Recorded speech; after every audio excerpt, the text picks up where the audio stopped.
الحمدللہ والصلاة والسلام علی رسول اللہ اما بعد۔ آج کا ماہانہ اجلاس عام ہم حج کیسے کریں اس موضوع پر منعقد ہوا ہے، اور بعض وجوہات کی بنا پر جو آپ سن چکے کہ سینٹر کے ایک دعوتی پروگرام میں مشغول ہونے کی وجہ سے ہمارا کیمرہ اور کیمرہ مین مشغول ہونے کی وجہ سے یہ پروگرام میں کافی تاخیر ہو گئی۔ ہم لوگوں نے الحمدللہ اس وقت کو سوال و جواب کے ذریعے سے چاہا کہ جو آپ آئے ہیں تو اس وقت سے فائدہ اٹھا لیں۔ بہرحال اللہ تعالیٰ اس وقت میں جو باقی رہ گیا ہے برکت عطا فرمائے، اور کم وقت میں بہت ساری مفید باتیں اور ضروری اور اہم باتیں آ جائیں، اس کی کوشش کی جائے گی۔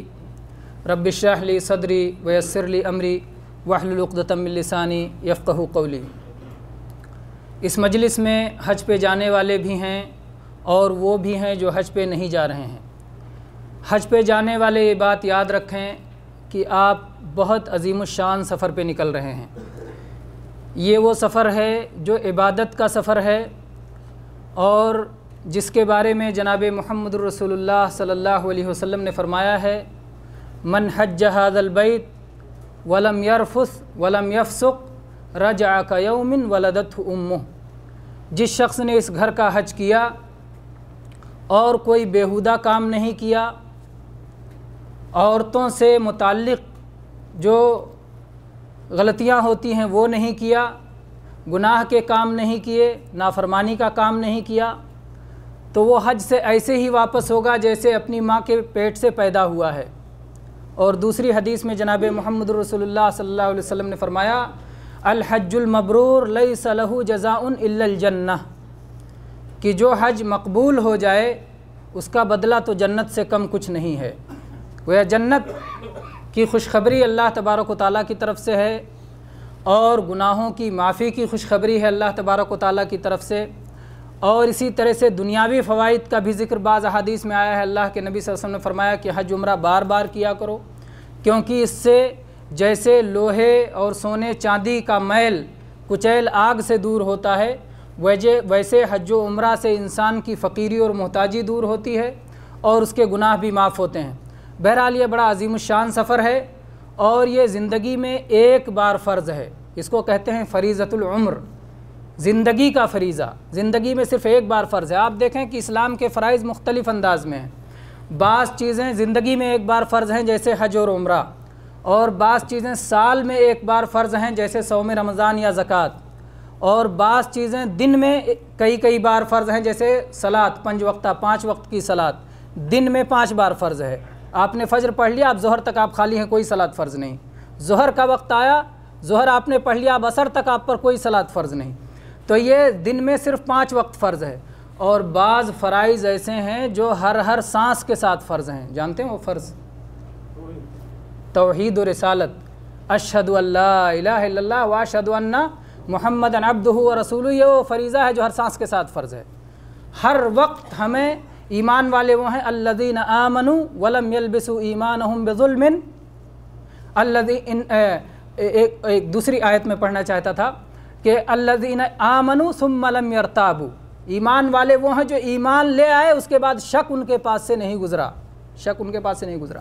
تو یقین، ایمان، دل کے اندر سے توحید کی گواہی، توحید کی صداقت، اور رسول اللہ صلی اللہ علیہ وسلم کی اتباع اور پیروی کا عزم، یہ ہر لمحہ، ہر گھڑی، ہر سیکنڈ ہمارے پاس ہونا چاہیے۔ تو میرے بھائیو، یہ فریضہ عمر ہے، حج جس کی ادائیگی کے لیے آپ نکل رہے ہیں، تو اس لیے اس کی اہمیت کا اندازہ کریں، اور جیسا کہ بار بار اس کی تنبیہ کی جاتی ہے کہ عبادت جناب محمد رسول اللہ صلی اللہ علیہ وسلم کے طریقے کے مطابق ہوگی اور اللہ کے لیے ہوگی، تبھی قابل قبول ہوگی۔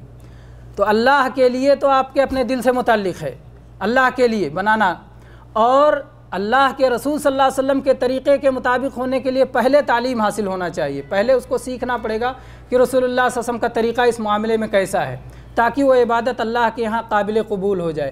تو یہ دو چیزوں